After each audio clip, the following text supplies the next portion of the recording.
Agradezco mucho la invitación, la verdad que estoy muy contenta de que se hayan acordado de mí, sobre todo sabiendo que hay tantos popes importantísimos que van a coordinar estos ateneos y que me hayan elegido a mí, realmente es un verdadero placer. Así que, bueno, voy a comenzar a compartir pantalla. Algunas palabras las voy a decir después porque si digo ahora lo más probable es que me emocione y no voy a poder hablar como corresponde. Bueno, vamos a empezar un poco con la presentación de hoy y voy a empezar un poco con la historia del desarrollo porque es muy interesante. Como ustedes saben, la infancia no era tenida en cuenta en la Edad Media, los niños no existían, no existía medicina para niños, juguetes, ropa para niños. Era una etapa despreciable y el único objetivo era transitar la infancia para después ser un adulto, que era lo que verdaderamente importaba. Y en 1787, un profesor de filosofía llamado Tideman, Dietrich Tideman, él era editor de una revista, y como la revista le editaba a él, editó un primer informe donde detallaba el desarrollo psicoemocional de su hijo de 6 años. Por supuesto no lo leyó nadie, a nadie le importó, fue desechado, y después de muchos años fue rescatado, como pasa muchas veces donde uno no es profeta en su tierra, fue rescatado como el primer informe científico del desarrollo de un niño. En 1839 aparece Darwin, donde es muy conocido, que tomó a su primer hijo como conejillo de Indias para evaluar el desarrollo. Posteriormente, a ver, no sé por qué no pasan, ahí está. En el siglo XX, a comienzo del siglo XX, seguramente conocerán a Binet y Simon, que fueron los que hicieron el test de desarrollo de coeficiente intelectual para el comienzo de la escolaridad. Entonces, en este momento empezaron a aparecer diversos autores que miraron al niño desde distintas formas. Y así apareció alguien llamado Hessel, que se inspiró en Darwin, considerando que el proceso madurativo dependía exclusivamente de la genética. Es decir, el tipo de gen que nosotros recibíamos iba a ser el responsable del desarrollo que íbamos a tener. Posteriormente vino Watson, que dijo todo lo contrario. La genética no tiene nada que ver, el desarrollo del niño depende pura y exclusivamente del entorno y del contacto con su medio ambiente. Posteriormente tenemos a nuestro querido Freud, que hablaba de que el niño desarrollaba de acuerdo al cambio en sus zonas erógenas y la resolución de conflictos internos iba a ser el responsable del desarrollo. Posteriormente, nuestro querido Piaget, un gran epistemólogo, que consideró que el desarrollo infantil dependía de cambios en la estructura cognitiva, en procesos cognitivos que tenía que ver con el accionar del niño en su medio ambiente.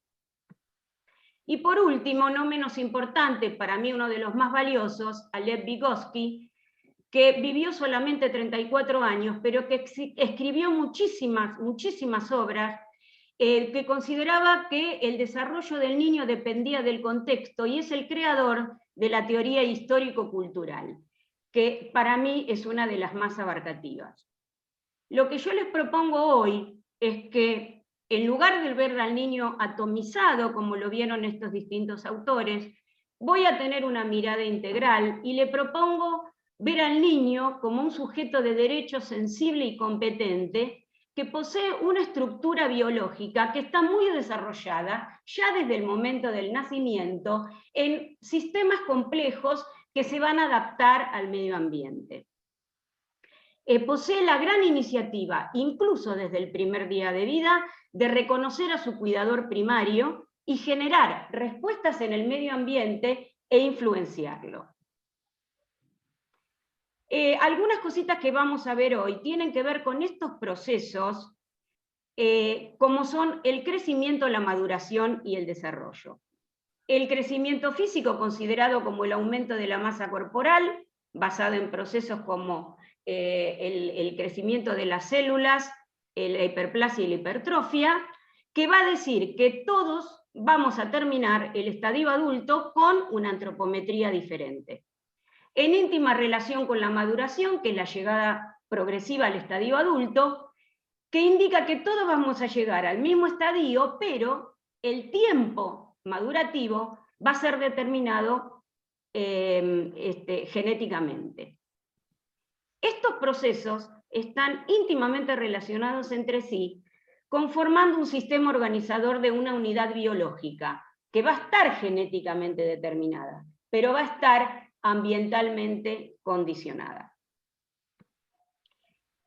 Elegí una definición de desarrollo que figura en el Ministerio de Salud, que dice que el desarrollo es un proceso de cambio por el cual del niño, a partir de sus posibilidades de origen biológico, y aquí lo tenemos a Darwin y a Hessel, de su accionar en el mundo, apareciendo aquí Piaget, y de la interacción con otros, teniendo acá Vygotsky, aprende progresivamente a organizar de manera cada vez más compleja sus movimientos, sus pensamientos, su lenguaje y sus sentimientos en su relación con los demás. Aquí elegí poner esta diapo que habíamos hecho en su momento con Romy en el sector. Algunas van a aparecer, así que es también un homenaje a todo lo que trabajamos en el sector. Los ejes rectores de este desarrollo infantil van a ser la genética, el medio ambiente y la maduración del sistema nervioso. En la genética, si bien es importante la herencia, no vamos a dudar de los genes que recibimos de nuestros antepasados, pero tal vez más importante es la epigenética, que son los cambios en la función de esos genes sin modificación del ADN, por efecto del medio ambiente. Esta acción sobre el medio ambiente y estas experiencias que cada uno vive va a hacer que este niño sea único e irrepetible. Si bien genéticamente podemos ser iguales a nuestro gemelo, vamos a ser único e irrepetible gracias a la epigenética. Con respecto al medio ambiente, tenemos acá factores protectores y factores de riesgo, de los cuales me voy a explayar un poquito más adelante, pero es otro de los ejes rectores fundamentales del desarrollo. Y aquí tenemos, seguramente lo conocerán, la teoría de Bronfenbrenner, la teoría ecológica, donde habla de que nuestro paciente está recubierto por catáfilas de cebolla que son invisibles, pero que lo recubren y lo modifican. Y así tenemos el microsistema, que es el entorno más cercano al niño, que está formado por sus cuidadores primarios y su familia primaria, el mesosistema, que lo recubre por fuera, donde acá ya hay interacción de dos o más microsistemas, como por ejemplo podía ser los clubes, la escolaridad. Una capa más externa, que es el exosistema, en lo cual el niño directamente no participa, pero influye, como sería, por ejemplo, los servicios públicos, el trabajo de los padres, los medios de comunicación. Y a su vez, está recubierto por otra que es mucho más externa y más global, podríamos decir, que son los valores y la ética y el momento histórico-cultural en el cual el niño habita. El tercer eje rector es el desarrollo del sistema nervioso. Mucho no me voy a extender en esto, pero quería dar algunos conceptos teóricos para que podamos entender la importancia de esta nueva mirada que hoy les propongo.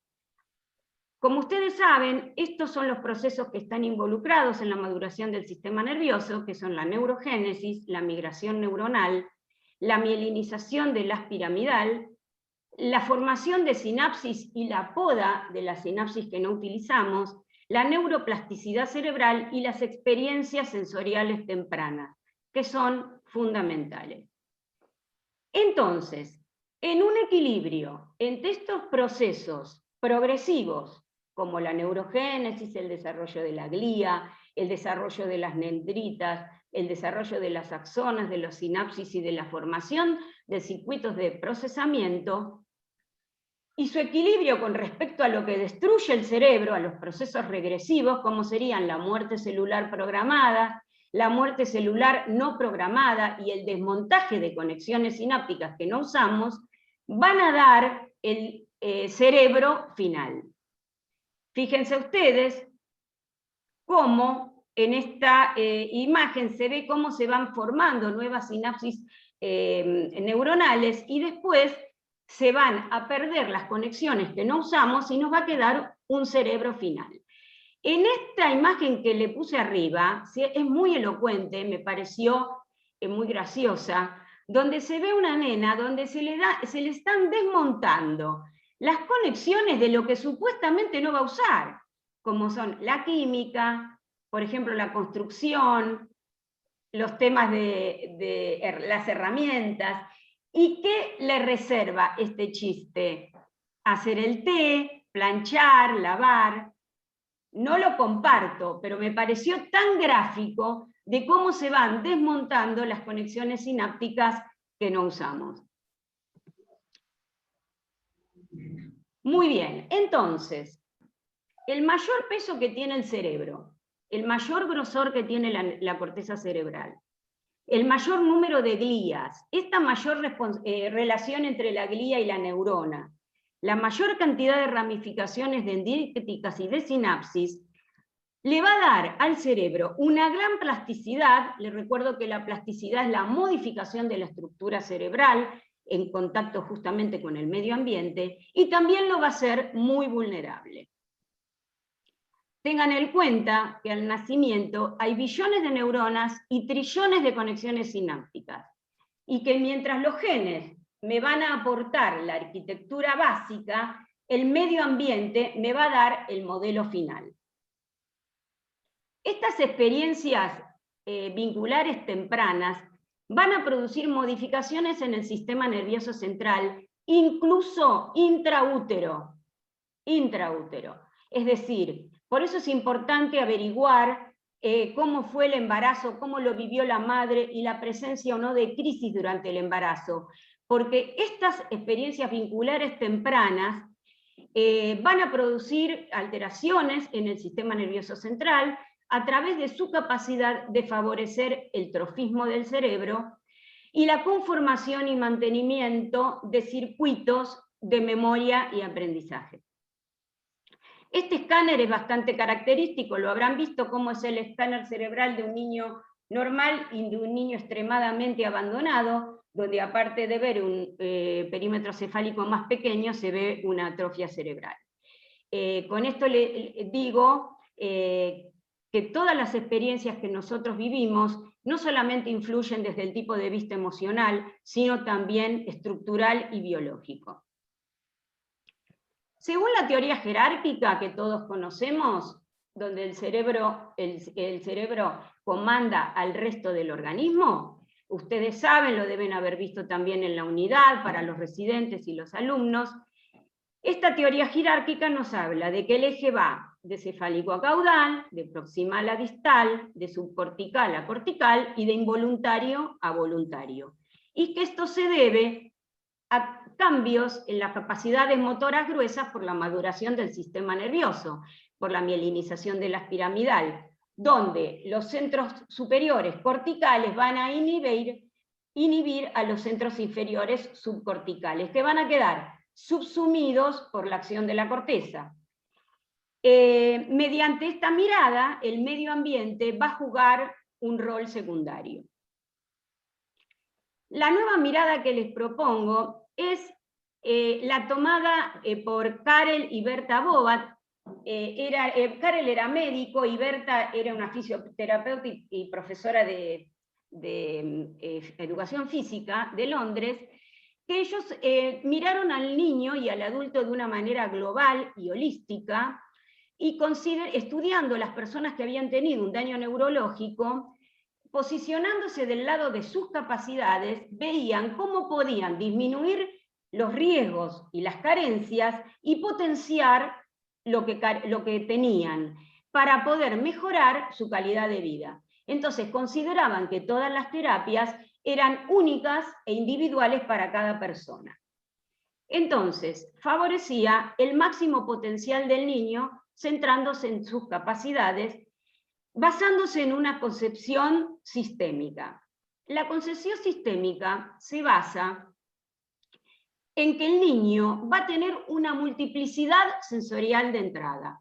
La vista, el gusto, el olfato, el tacto y la audición. La interacción de todos estos procesos perceptivos con sus procesos cognitivos y dando como respuesta los procesos motores eferentes van a conducir a la acción. Fíjense que acá puse no jerárquico. ¿Por qué no jerárquico?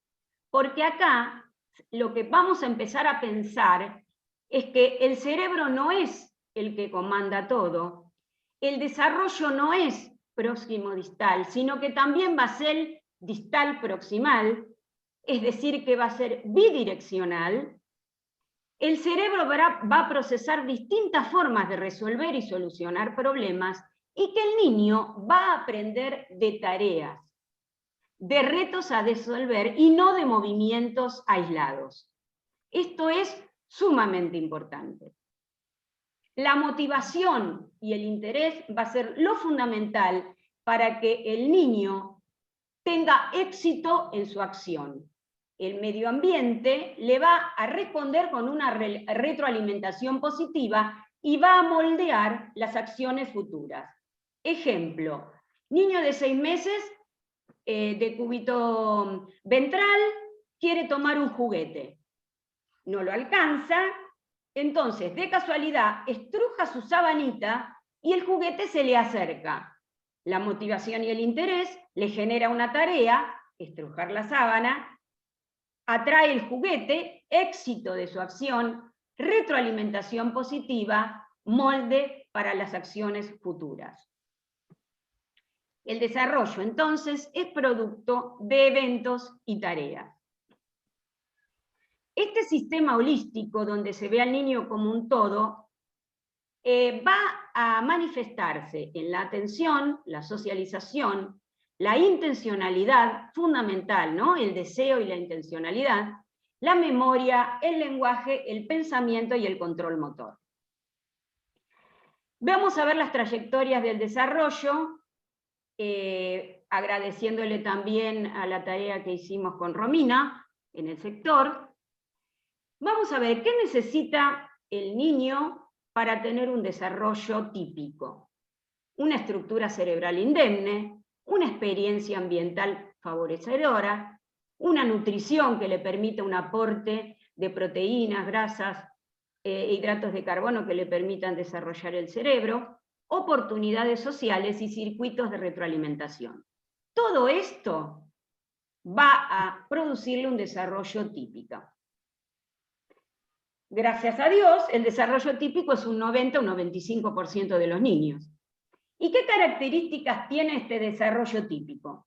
Es un proceso dinámico de evolución continua y progresiva que va a tener hitos del desarrollo en determinados momentos claves que vamos a tener que conocer para poder, sabiendo la normalidad, determinar la patología, lo que se aparta de esa normalidad. Las conductas adquiridas van a seguir un orden secuencial que es similar en todos los niños, pero la velocidad y la calidad de ese desarrollo va a estar determinado por su genética y por su medio ambiente. Muy bien, ese 5 a 10% de los niños que no tienen un desarrollo típico, ¿qué pueden tener? Podemos tener un retraso, una regresión y un desvío.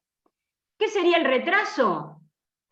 Es un niño que tiene un desarrollo más lento que el resto de los de su edad. Por ejemplo, en el retraso mental o en el retraso motor cuando solamente tenga alterada la función motora. ¿Qué es la regresión? La regresión es la pérdida de habilidades una vez que éstas ya se han instaurado. Ejemplo característico, las enfermedades desmielinizantes. ¿Y qué es el desvío?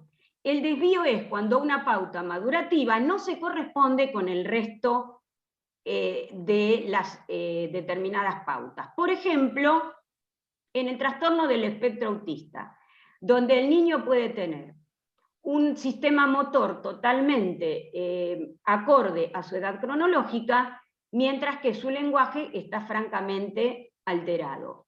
O, dentro mismo del lenguaje, tiene una ecolalia no productiva, no comunicativa, donde el niño repite canciones en inglés, por ejemplo, o sin sentido, y no tiene la comunicación adecuada.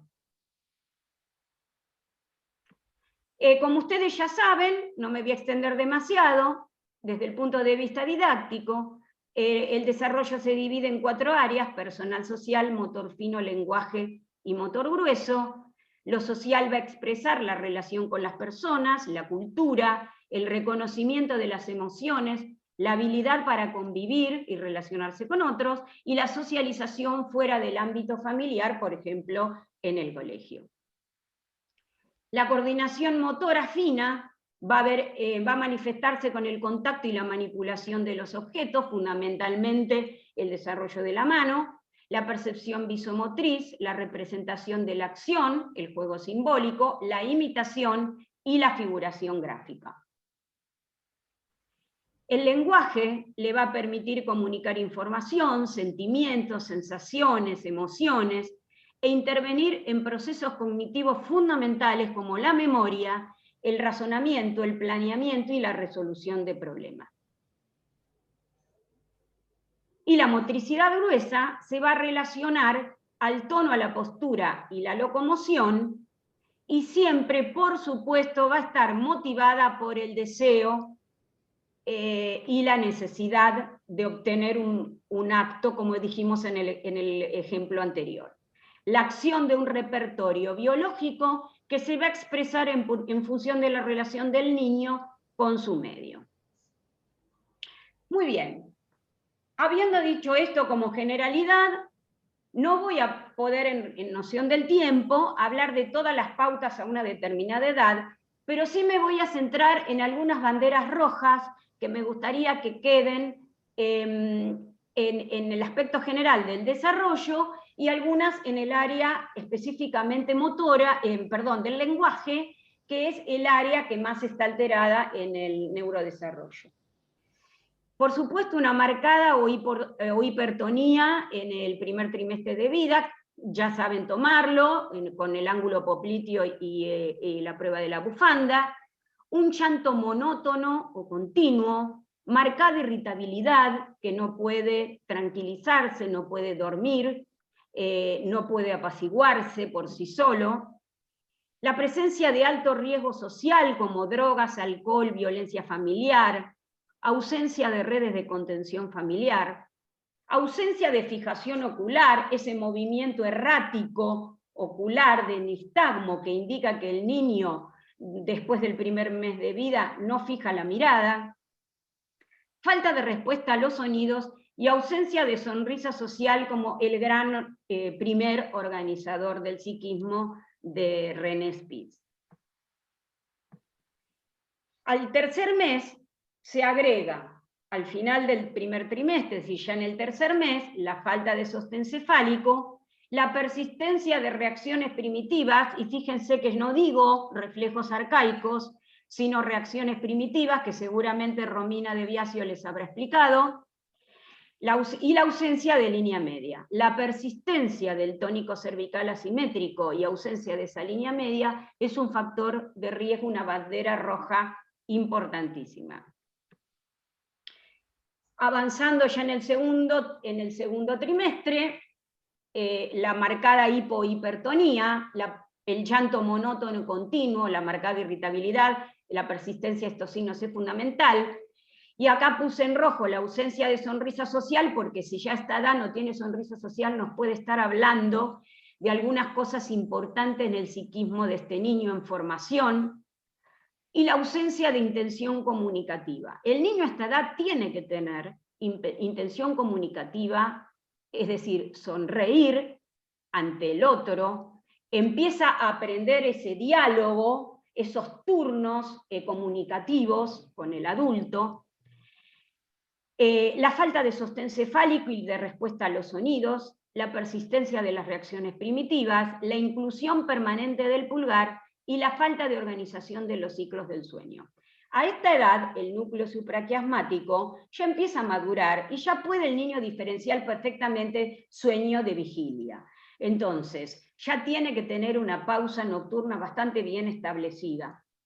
Así que la falta de organización es un índice importante de alteración del desarrollo.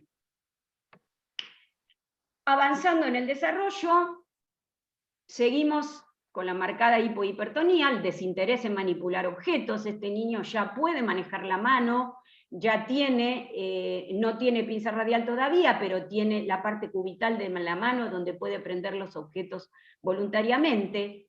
Bueno, la ausencia de intención comunicativa, de contacto visual y de respuesta al sonido, y en rojo balbuceo monótono y pérdida de sonidos emitidos. Recuerden que el niño sordo, hasta esta edad, va a tener un balbuceo, que a los 7 meses aproximadamente, cuando no recibe la retroalimentación auditiva del lenguaje materno, lo pierde. Entonces empieza a perder sonidos emitidos, hay una regresión, y el balbuceo se torna monótono, sin avanzar al da-da-da, sa-ta-ta silábico, o el ma-ma-ma, pa-pa-pa, hasta el ma-ma-pa-pa con significado. Y la falta de organización de ciclos. En esta edad, entonces, ya empezamos a tener alrededor del año la marcada hipertonía, el desinterés por...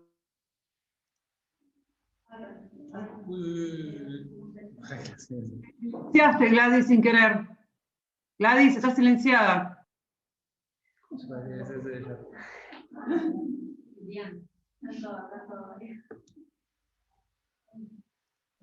Gladys Convertini está silenciada. Ya está, por eso, pero alguien me silenció. Ya está. ¿Listo? ¿Ya listo? El desinterés para comer solo y la dificultad para ponerse de pie. A esta edad es importante desde el punto de vista del lenguaje algunas cosas importantes. Signos de alarma, bandera roja. Ausencia de intención comunicativa. El niño no tiene interés por entablar un diálogo gestual con el otro. Ausencia de contacto visual. Falta de respuesta al sonido. Y falta de atención conjunta, que lo puse en rojo. La atención conjunta es la primera condición sobre la que se va a construir la comunicación. El niño va a aprender a establecer turnos comunicativos con una intencionalidad y un deseo de comunicar. La atención conjunta sería cuando el niño se contacta con su interlocutor para relacionarse con un objeto o con un evento. Ejemplo, el niño ve pasar un avión, lo señala y convoca al adulto para que juntos compartan esa experiencia. Eso es atención conjunta, fundamental. Balbuceo aislado con escasas variaciones melódicas, falta de reconocimiento de objetos conocidos, llantos y matices expresivos, ausencia de gestos indicativos de rechazo o de pedido. Más adelante, a los 13 meses, la ausencia de palabra-frase. Recuerdo que palabra-frase es una sola palabra con significado de frase. El niño va a pensar, quiero ir con mamá, se va a unificar en su estructura cognitiva y va a poder emitir solamente mamá. No señala ni repite sonidos y no tiene gestos. A los 18 meses, la ausencia del mío, la ausencia de señalar partes del cuerpo, la ausencia de jerga, que no comprende ni ejecute órdenes simples. A los 2 años, la ausencia del yo y del mío, la ausencia de unión de 2 palabras. Recuerden que a los 2 años debería haber adquirido ya alrededor de 50 palabras. Y a los 36 meses, la ausencia de oraciones de 3 palabras, de poder hacer narraciones sencillas, contar, por ejemplo, lo que vivió en el jardín, porque ya puede usar el pasado y el futuro. No responde a cómo se llama ni a su edad, no reconoce colores, no digo nombrarlos, sino reconocerlos y poder marcarlos, y no cuenta los primeros números. Todos estos son banderas rojas en el lenguaje. Muy bien. Agradeciendo esta diapo a Romy también, de Puertas de Entrada al Desarrollo, quiero hacer acá un pequeño homenaje a Sara, a la cual invité para que estuviera, no sé si se ha podido conectar. Ella gestó este nombre de Puertas de Entrada al Desarrollo, que serían los elementos con que cuenta el pediatra o el médico generalista, el que esté en contacto con el niño, para poder abordar el desarrollo infantil. Ustedes recordarán, Romy se los debe haber dado en muchísimas oportunidades, que estos son todos los elementos con los cuales contamos para poder evaluar el desarrollo infantil.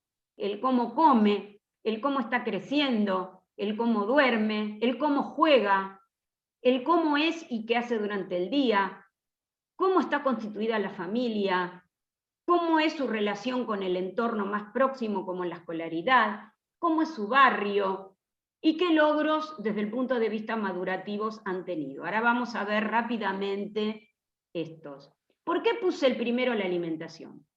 Porque la alimentación, el cómo come, es uno de los elementos más importantes para los aprendizajes futuros, porque es el primer contacto que el niño tiene con un otro y con el exterior. Entonces, se reunifican acá y se integran los sentidos del niño, los 5 sentidos del niño, en presencia con un otro que es con el que va a interactuar. Y el niño, gracias a la alimentación, va a poder adquirir la noción de su propio yo y el reconocimiento de un otro. Fíjense que en la alimentación tienen que ver todas esas acciones que los padres hacen realmente, tal vez sin pensarlo, inconscientemente. Y acá interviene el contacto, los sabores, la postura, la mirada, la voz, la mímica, los gestos y las praxias. Acá es importantísimo porque intervienen en esta función de alimentación cosas tan importantes como la historia alimentaria de la madre y los usos y costumbres de la época. Es decir, en la alimentación del niño se ponen en juego un montón de factores que no tienen que ver solamente con el niño, sino con su propia madre, y está atravesado por todos estos factores. Fíjense que es muy importante, ya en la década del 90, por ahí la licenciada Parró lo debe conocer muy bien, Julián de Ajuliaguerra, un psiquiatra infantil español muy reconocido, generó esta frase que me parece que es muy importante, que decía que alrededor de la alimentación se estructura el eje de interacción más precoz entre madre e hijo, eje que constituirá el núcleo de referencia de diversos estadios posteriores del desarrollo. El aprendizaje de la lectoescritura está relacionado íntimamente en cómo el niño aprende a comer en el primer año de vida. Cómo está creciendo es fundamental, los gráficos que ustedes ya conocen de la OMS, y el perímetro cefálico, que va a ser muy importante para ver el desarrollo neurológico, como ha dicho la bibliografía. Uno de los factores más importantes del desarrollo neurológico es la medición del perímetro cefálico y la comparación con el de sus padres. El sueño, no me voy a extender mucho, pero todos ustedes saben, el sueño REM como importante para la reparación emocional y la fijación de la memoria y el aprendizaje, y el sueño no REM, reparación orgánica, síntesis de hormona de crecimiento. El juego y el dibujo como los grandes motores del desarrollo infantil, donde se ponen en juego dos funciones simbólicas fundamentales para el desarrollo del psiquismo infantil. Piaget hablaba de que el gran motor del desarrollo del niño es el juego. y el dibujo, que es donde adquiere nada más ni nada menos que la internalización de su imagen corporal. ¿Cómo es? ¿Qué hace en el día? Acá, aparte de tener en cuenta con quién convive, quién juega con el niño, podemos ver los efectos del aislamiento, que lamentablemente por razón del tiempo no me voy a poder expresar mucho, pero déjenme decirle que los efectos del aislamiento en los chicos son devastadores, por efecto justamente de la imposibilidad de estar en contacto con otros. ¿Cómo está constituida la familia? Y no solamente por las enfermedades orgánicas que han padecido, o cómo son los vínculos, o quiénes son los que conviven, sino fundamentalmente agregar los antecedentes de retardo mental, enfermedades genéticas y dismorfias dentro de nuestra anamnesis. Si va al jardín, la escolaridad, el informe escolar es fundamental, haciendo un pedido con el nombre de la señorita, en el caso de que alguna vez vuelva a la presencialidad, ¿no? Y detallando las 4 áreas del desarrollo para que la docente se pueda explayar y que sepa que nosotros estamos entendiendo de qué hablamos con el desarrollo infantil. ¿Cómo es el entorno sociocultural? Lo que hablamos antes con las catáfilas de cebolla de la teoría de Bronfenbrenner, y los logros que notaron últimamente, y acá le puse el nivel 1 y el nivel 2, porque lo que vamos a poder hacer con el niño va a depender de dónde nos encontremos trabajando. ¿Qué función tenemos nosotros como equipo de salud? Fundamentalmente, evaluar el riesgo, evaluar los factores protectores para poder minimizar los de riesgo y empoderar los factores protectores, promoción de un desarrollo adecuado y prevención de sus problemas, la vigilancia del desarrollo y la detección oportuna de sus trastornos, y ahora vamos a ver un poquito más, la definición del problema en el nivel 3, y elaborar las necesidades diagnósticas y terapéuticas. Los factores de riesgo, hay muchísimos, he puesto algunos nada más. Los factores de riesgo medioambiental que tenemos que investigar es el bajo nivel socioeconómico, el bajo nivel educativo materno, el vínculo deficiente de la madre y del hijo, la falta de un apego seguro. Recuerden que hay apegos seguros, según la teoría de Bowlby, y apegos inseguros. Familias desintegradas, falta de acceso al sistema de salud, crisis familiares, la presencia de riesgo biológico, el bajo peso, el crecimiento intrauterino restrictivo, la exposición a tóxicos, como el plomo, el mercurio, arsénico, los compuestos clorados y solventes, la desnutrición, los déficits sensoriales, los trastornos metabólicos, la cosanguinidad, los antecedentes de hijos fallecidos, infecciones pre- y postnatales, la prematuridad. Les recuerdo que en el neurodesarrollo la prematurez se corrige hasta los 2 años de vida. A partir de los 2 años ya el desarrollo de niños se toma con edad cronológica. Y el riesgo establecido, que es cuando un niño ya nace con alguna condición médica que supone una alteración del desarrollo, como el síndrome de Down. ¿Qué factores protectores tenemos como para poder empoderar a este niño y a esta familia? Bueno, las características personales de su temperamento, el estado nutricional, el vínculo madre-hijo, el crecimiento y desarrollo, como hemos visto, la presencia de vacunas completas, la posibilidad de acceder a un seguimiento longitudinal por el mismo pediatra o el mismo equipo de salud como teníamos nosotros y que extraño tanto. En la familia, el nido ecológico, cómo se cumplen esas funciones maternas y paternas, quién las cumple. Recuerden que son funciones y no necesariamente son madre y padre. La función materna puede ser ejercida por el papá o por algún otro familiar, y la función paterna de corte y de ley y orden puede ser ejercida también por otros miembros de la familia. El cuidador primario, les recuerdo que el cuidador primario es aquel que tiene sensibilidad para poder, capacidad de reverie, que es la capacidad de poder decodificar las necesidades del niño, y que puede aportarle todos los cuidados de tipo físicos y emocionales.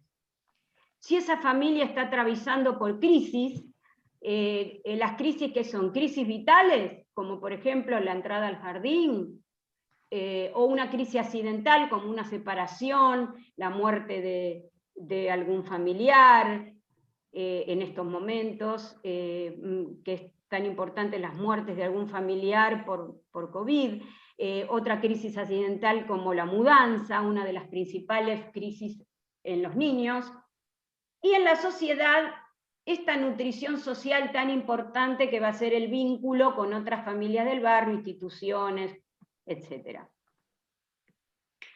La promoción del desarrollo y la prevención, y aquí un recuerdo para los grupos compadres que eran importantísimos. Esta foto fue autorizada por los padres y es sacada del sector cuando presentamos el póster que presentó la licenciada Parró en Salta, en el Congreso de Pediatría Ambulatoria. Esto fue nuestro leitmotiv durante muchísimos años, los grupos compadres, donde se reforzaba el vínculo madre-hijo, se proporcionaba habilidades de crianza, fortaleciendo a la familia y capacitando al equipo de salud, de alumnos y de residentes. La prevención de problemas del desarrollo, fundamentalmente identificando grupos de riesgo, haciendo una prevención de la prematurez, implementando programas de control prenatal, bueno, etc. La vigilancia del desarrollo. La vigilancia, que era el cuarto punto, es un proceso flexible, continuo, de monitoreo del desarrollo. ¿Qué es lo que hacemos habitualmente? Y que tiene lugar cuando entrevistamos a las familias en los controles en salud. La Academia Americana de Pediatría propone 5 componentes fundamentales. Primero, la preocupación de los padres. El 90% de los padres tienen razón si presentan alguna inquietud. La documentación de la historia del desarrollo, la observación sistemática y sistematizada del desarrollo de los niños, identificación de los factores de riesgo y de los factores protectores, y documentación del proceso de desarrollo y sus hallazgos. Fíjense qué interesante que la Academia Americana de Neurología dice que la preocupación de los padres con respecto al desarrollo de sus hijos son muy sensibles y específicas para detectar un trastorno del desarrollo.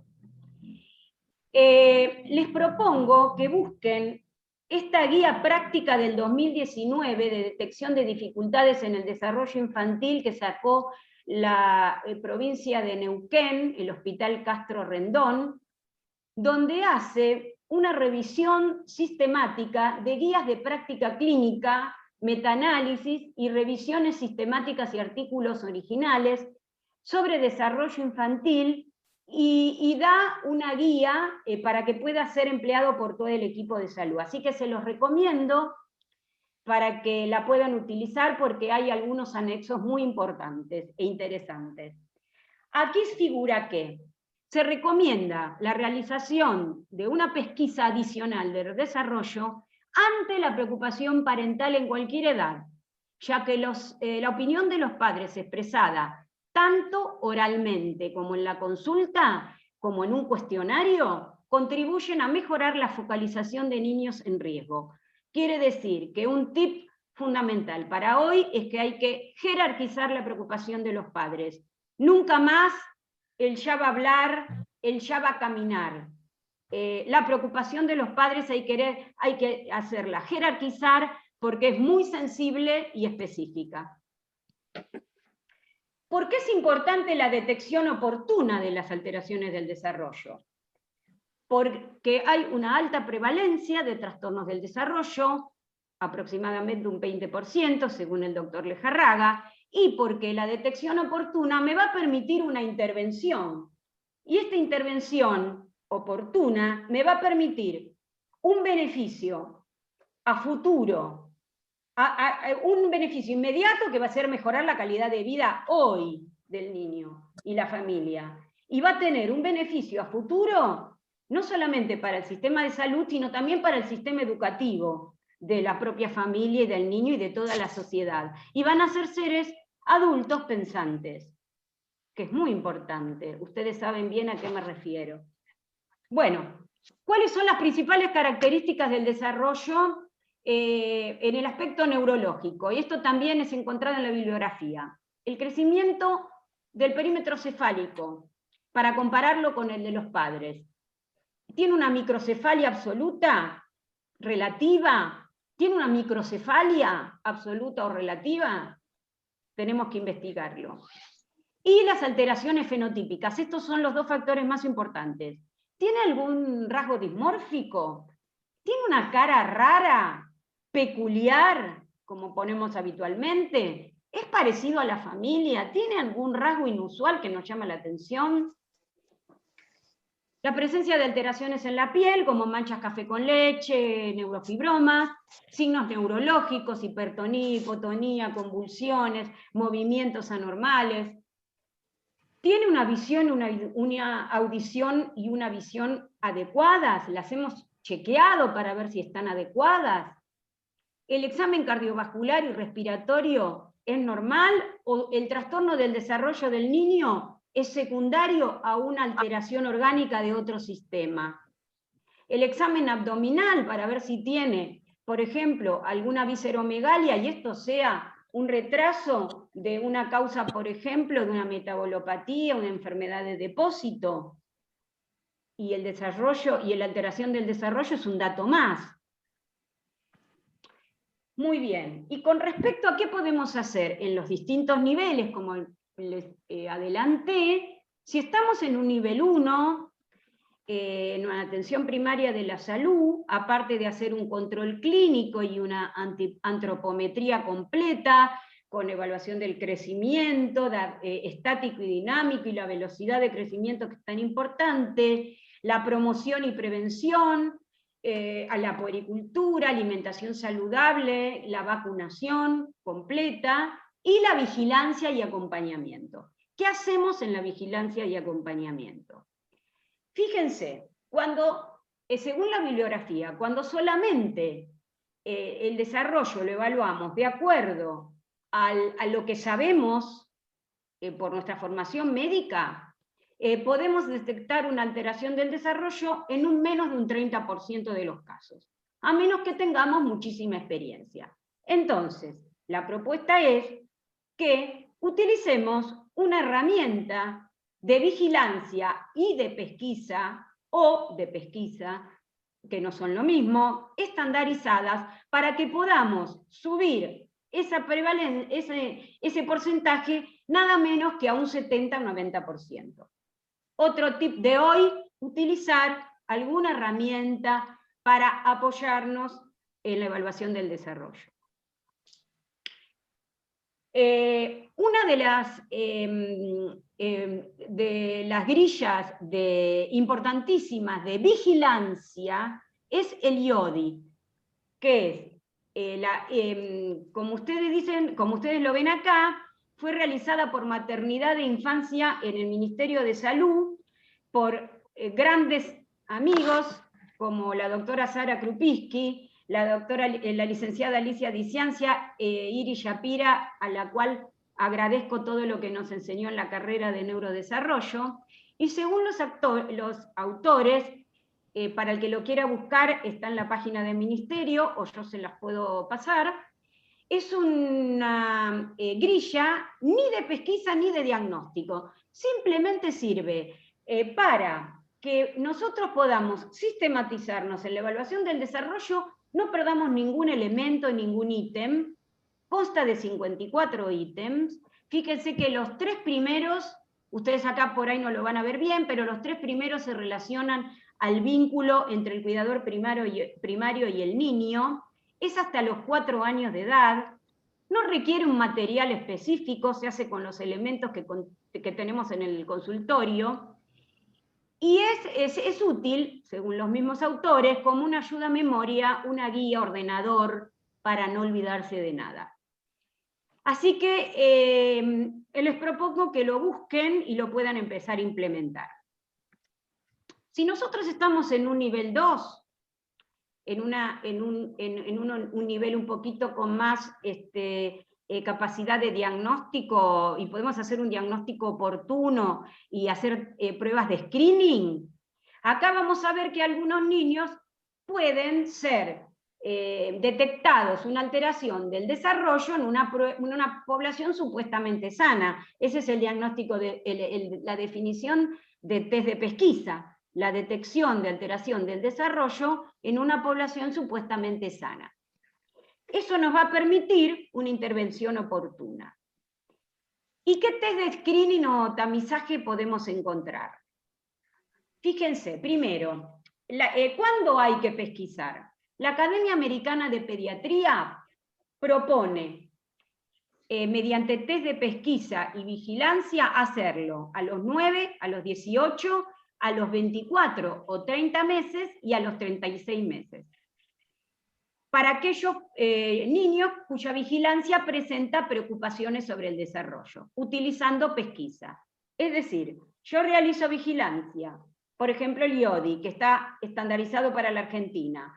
Tengo una preocupación, le implemento una prueba de pesquisa. Si la pesquisa me da sospechosa, le hago una prueba de diagnóstico. Ese sería el algoritmo. Y además, administrar pruebas de detección de autismo a los 18 y a los 36 meses. Aquí está la bibliografía de la Academia Americana de Pediatría.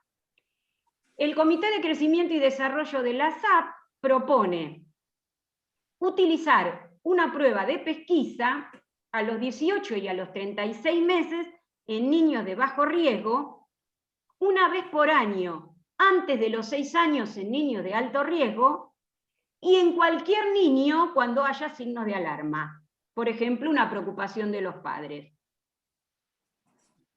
Muy bien. ¿Qué prueba de pesquisa tenemos?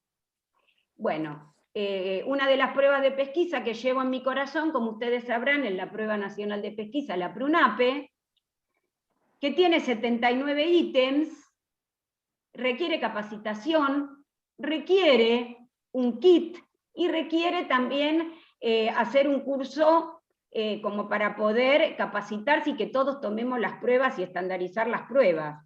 Si no, no se puede hacer. Ha sido validado con población argentina, obviamente, se hizo en base a 3.573 chicos argentinos, y la validación se hizo con menos chicos, 178 chicos, y dio una alta sensibilidad y una alta especificidad, y con un valor predictivo positivo y negativo bastante interesante. Cuando uno no está demasiado capacitado, no tiene demasiada experiencia, puede demorarse entre 20 y 40 minutos para realizarlo. Si se puede silenciar, sabe que hay muchos pendientes. si pueden silenciarse algún micrófono, por favor. Bueno, les decía entonces. No, silencio a todos y usted vuelva a desilenciarse. Bueno, dale.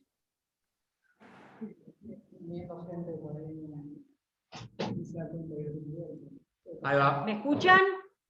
Sí, sí. Listo, perfecto. Entonces, les decía que si no estamos demasiado capacitados y con entrenamiento, podemos llegar a tardar entre 20 y 40 minutos para realizarlo. Los autores dicen que con un grado de capacitación y de entrenamiento importante se puede hacer en 40 minutos.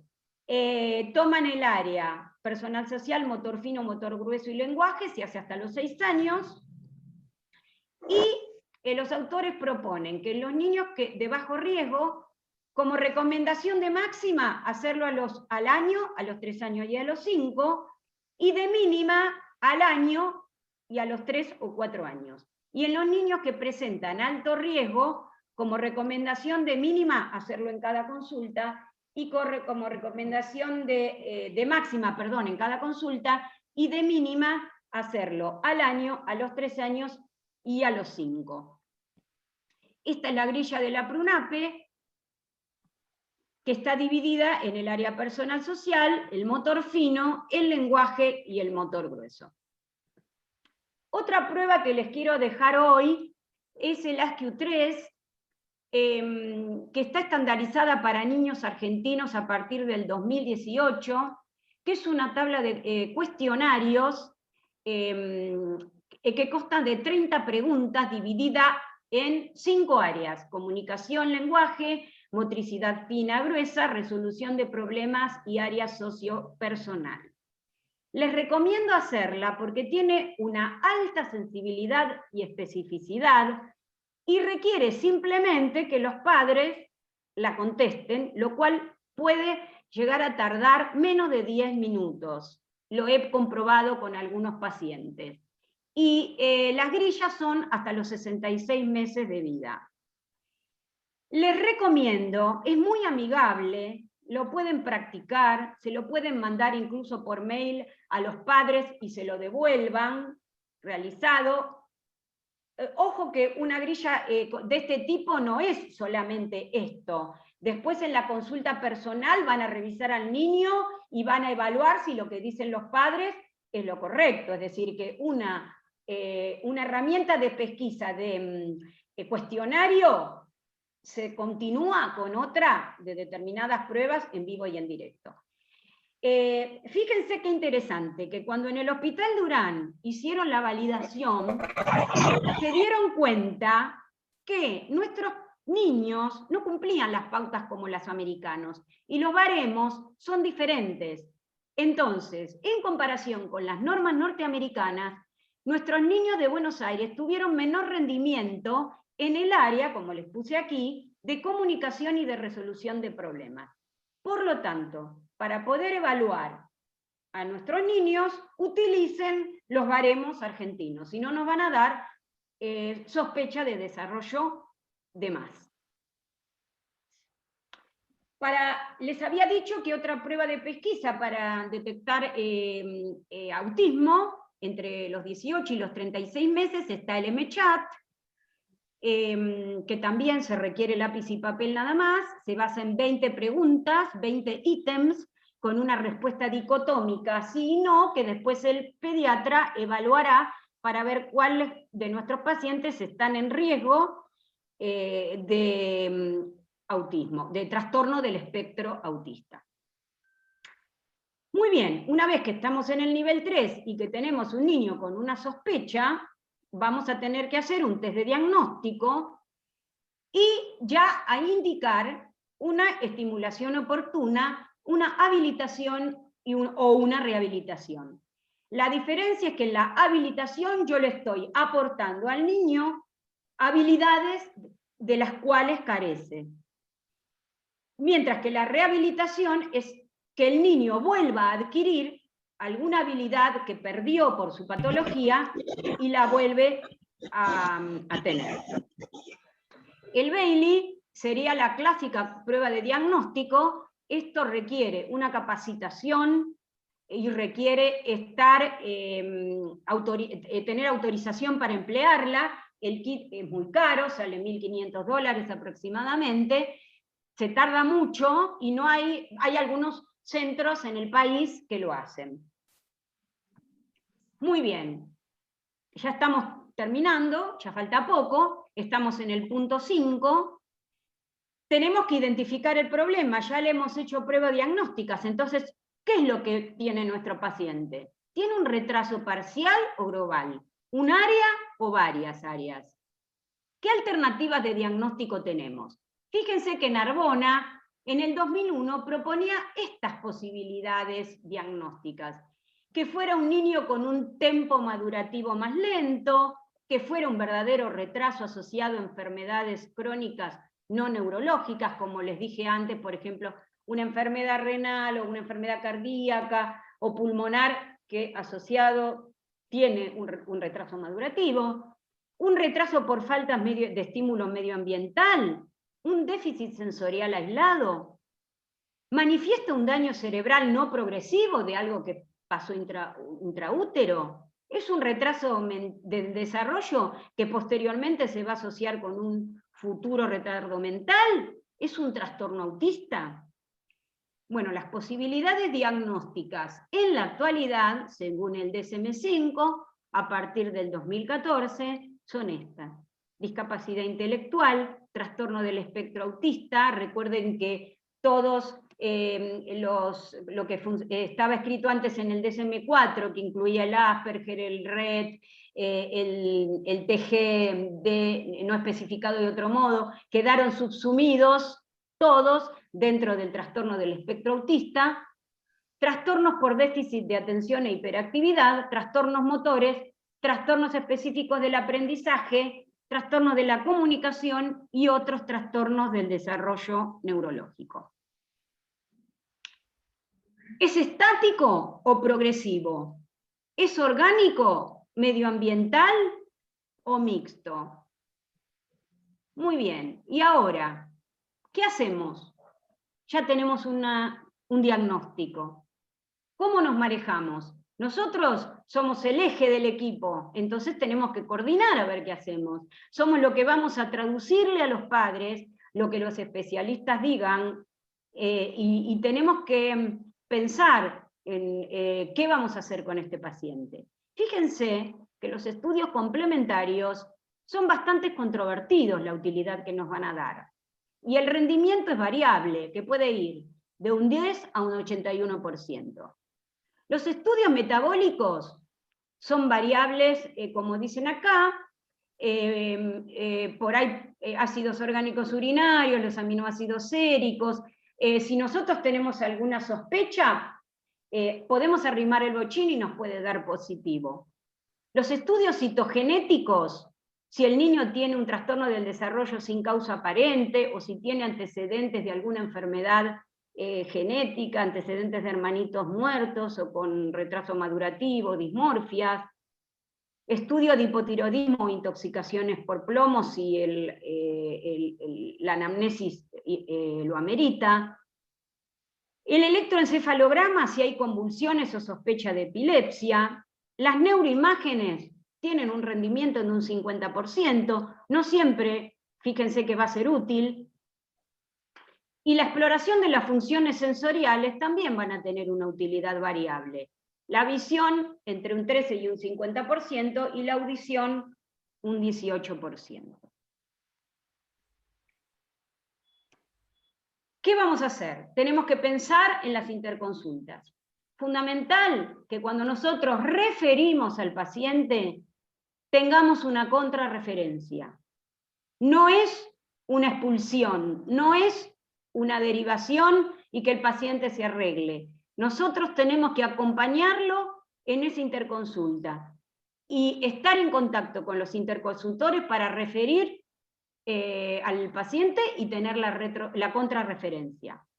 Asesoramiento genético, fundamental en el caso de enfermedades que tengan una base genética.